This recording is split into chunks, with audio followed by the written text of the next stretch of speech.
Boa noite a todos, a todas.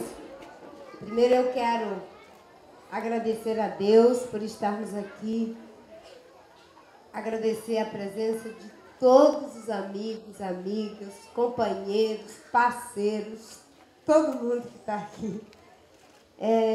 Agradecer aqui a presença da minha família, da minha irmã mais velha, tá de Casaco Lilás, a Deusimar, a minha irmã. E na pessoa dela, eu quero aqui cumprimentar a todas as irmãs. Somos 7 irmãs, 2, uma não pode estar aqui, que é a Mita. Ela veio ontem para o café da manhã, mas teve que voltar e está lá na colônia, no mesmo local que nós nascemos, no antigo Seringal Bagaço. Mas eu tenho aqui a Zete, só levanta a mão assim, a Socorro, que é a caçula, a Dóia, que é no meio, a Lúcia, que é a 4ª do ranking, que dizem que é muito parecido comigo. Um dia estava fazendo campanha por aí. Meu irmão, Arleí, estilizado no meio de 7 mulheres valentes e corajosas. Meu querido pai, Pedro Agostinho, 83 anos, com carinha de 75. Meu companheiro, amigo, marido, sustentador, Fábio.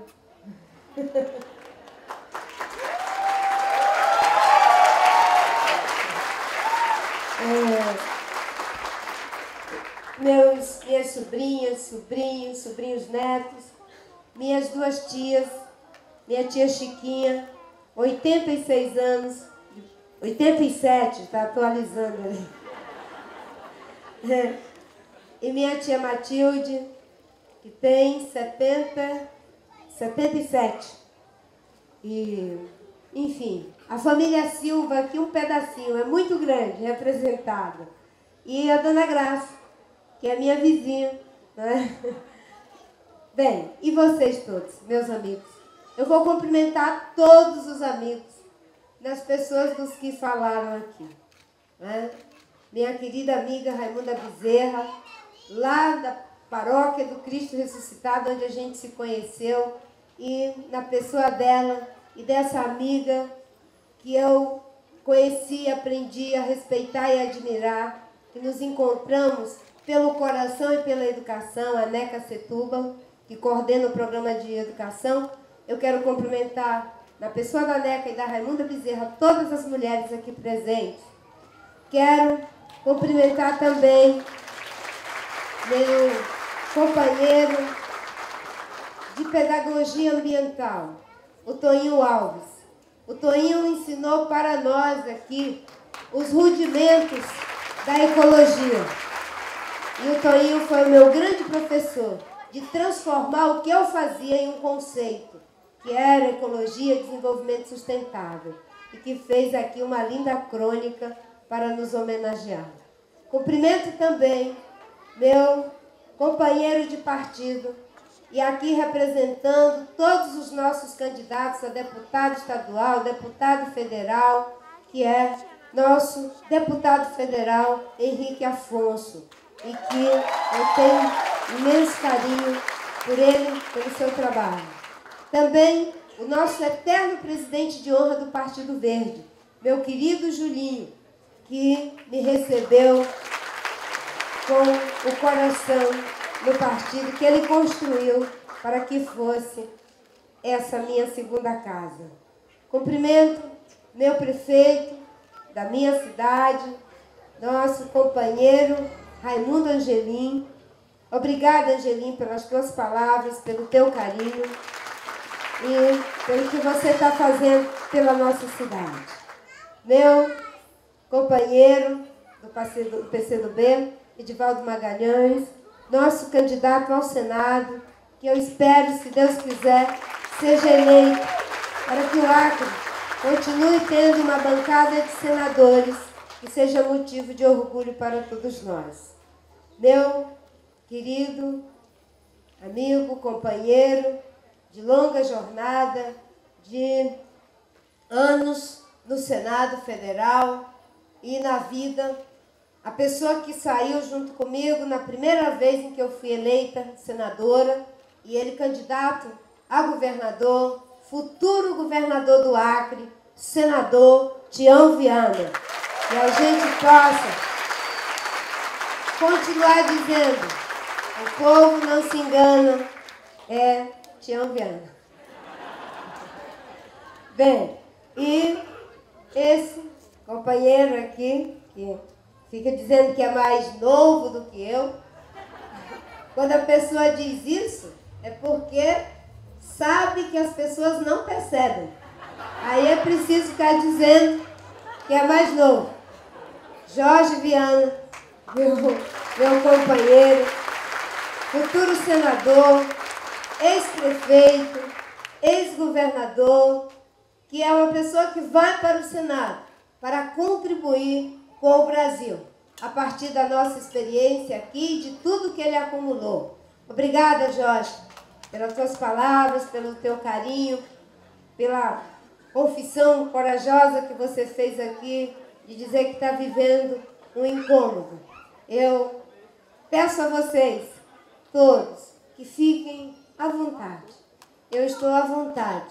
Que a gente possa fazer essa travessia sabendo que o que estou fazendo é continuando o esforço de preparar um lugar generoso para todos nós.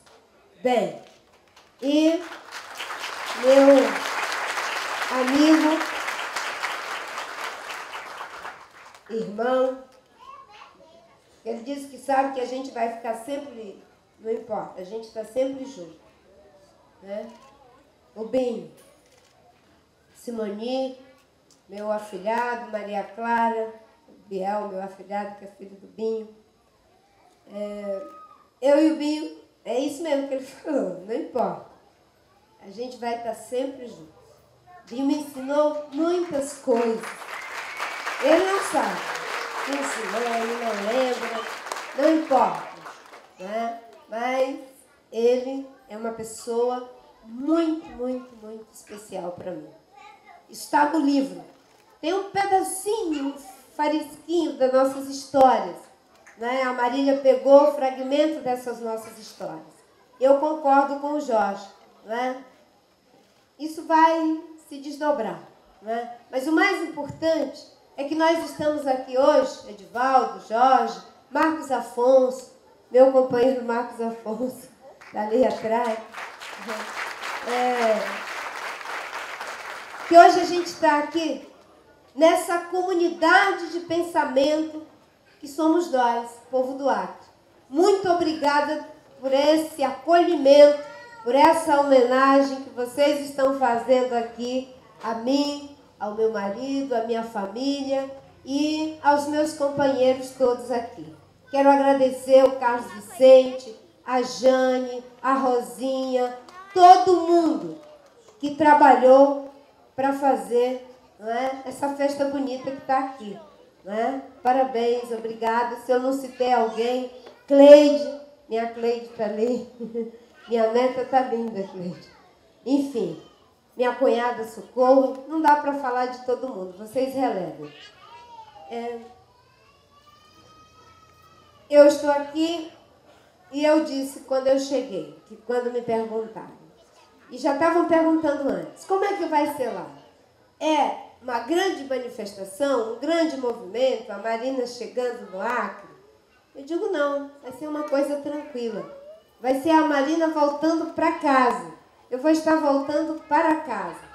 E quando a gente está em casa, o que a gente quer? Se você sai do trabalho, você chega em casa, você quer um pouco de sossego.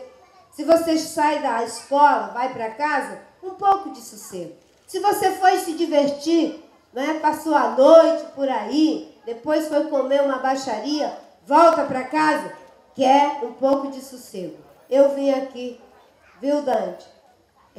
Aníbal, doutor Amsterdã, enfim, para essa sensação de sossego. E eu comecei com um café da manhã reunindo a minha família para rememorar. Isso foi quase que inconsciente, mas depois vendo aqui a narrativa do livro, é como se o livro tivesse se repetido no movimento que eu fiz aqui. Porque eu comecei com a minha família, lá naquele café da manhã, ali na pousada da Cátia Bichara. E ali eu estava dizendo o seguinte: um dia eu deixei essa família maravilhosa, numa situação vulnerável, apostando no sonho de estudar.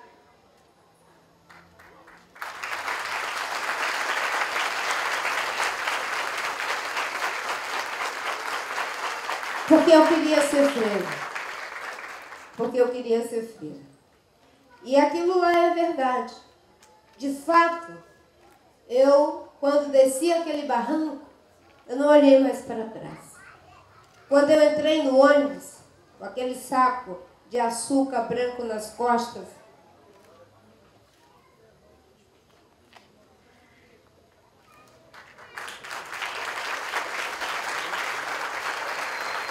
com as poucas mudas de roupa que eu levava, tão caprichosamente lavado por minha avó Júlia, eu não chorei.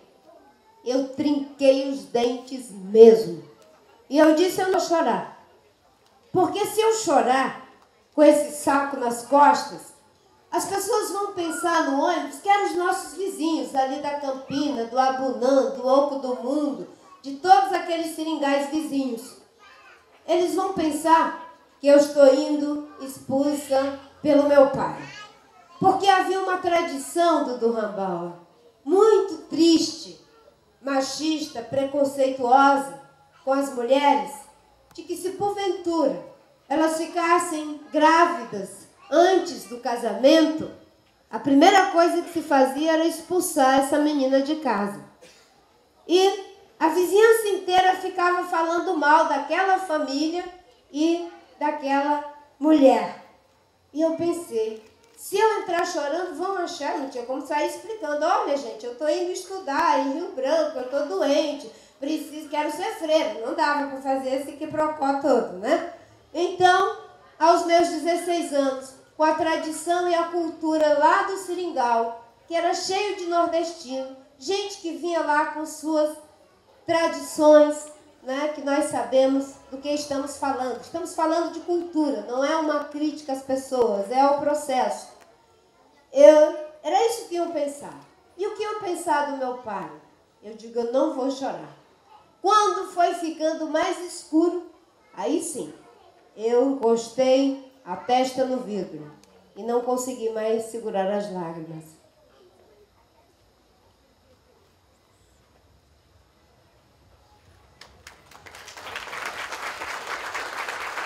A Socorro era pequenininha, tinha 5 anos.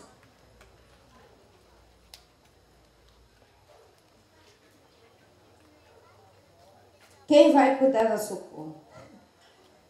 Quem vai cuidar da Socorro agora? A Zete tinha pego meningite, ela é quase surda. E eu ensinei a Zete a ler os lábios. Ela sabe fazer leitura de lábios. Vocês sabem como eu aprendi isso? Na novela. Uma novela que tinha um personagem surdo e mudo e falava que a professora ensinou a menina a fazer leitura de lábios, botando a mão da criança na boca. E ouvindo aquela novela e vendo a minha irmã surda na época, ficou surda aos 8 anos de idade, e eu percebi que ela não aprendia novas palavras, Marcos. Ela falava as mesmas coisas e foi crescendo falando as mesmas coisas. Eu digo: a minha irmã não aprende mais nada, ela não escuta. E comecei a treinar para ela aprender leitura de lábios. Deixa eu ver se ela consegue fazer isso ainda. Eu vou falar uma coisa aqui.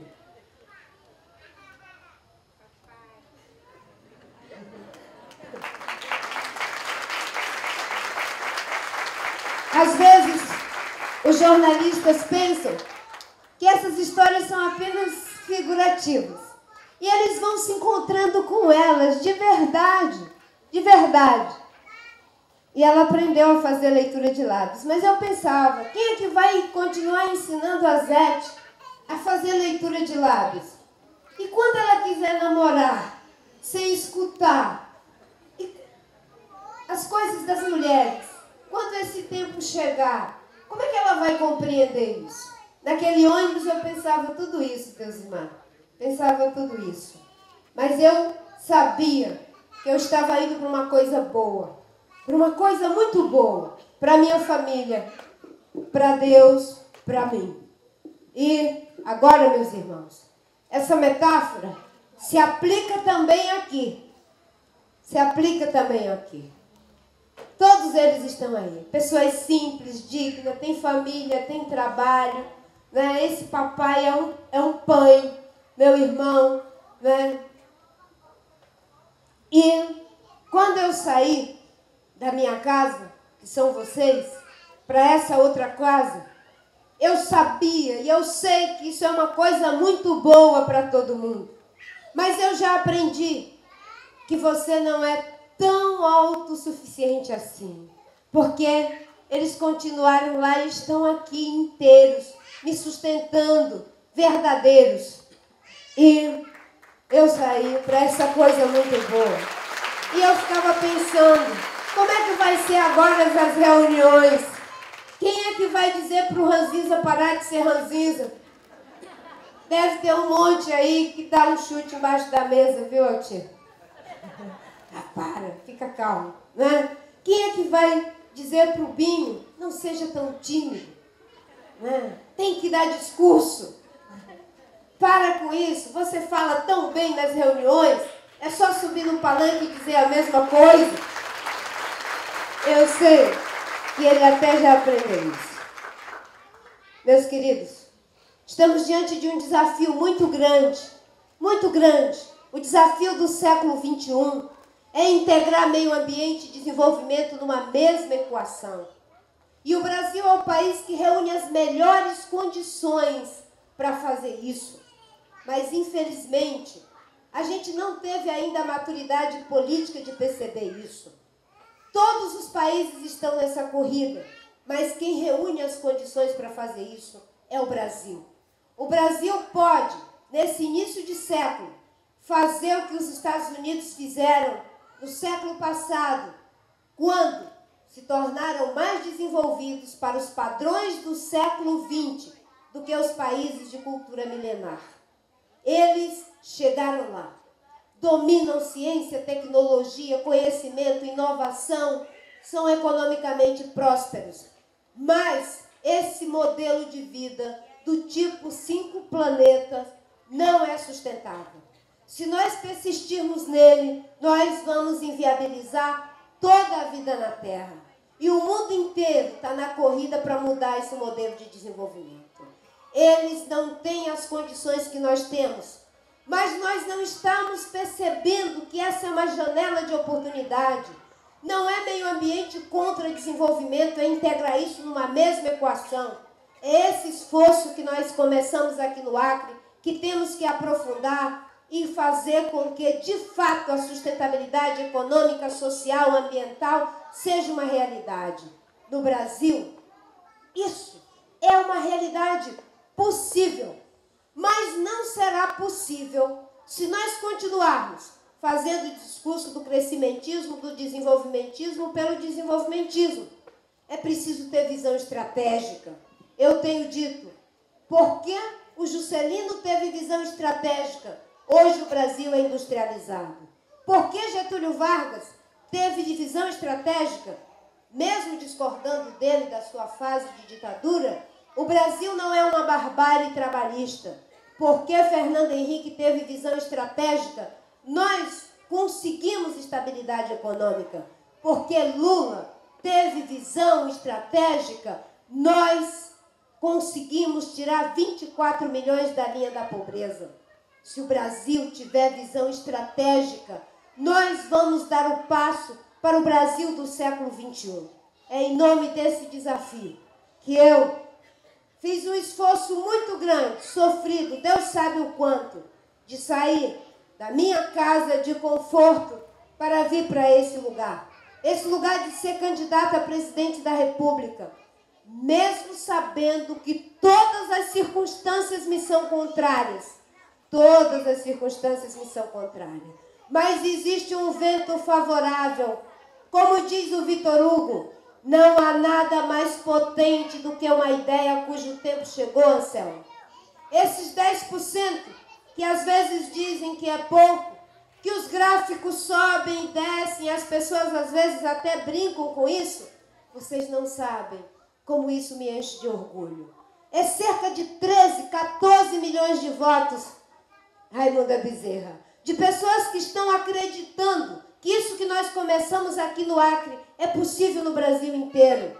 Não é uma pequena coisa, é muita coisa. Mas é uma perspectiva que tem que ser generosa, integradora.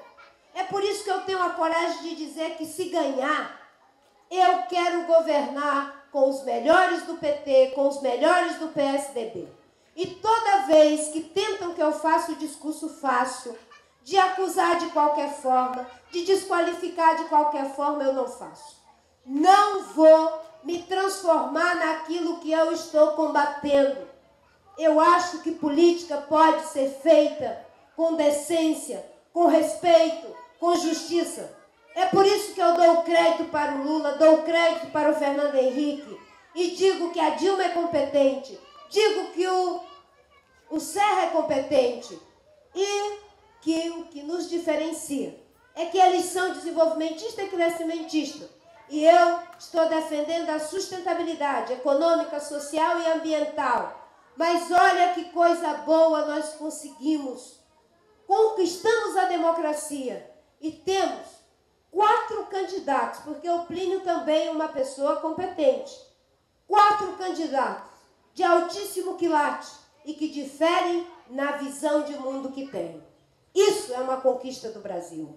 E eu estou aqui, feliz hoje, embaixo dessa tenda, rememorando de onde começamos lá com o Chico Mendes.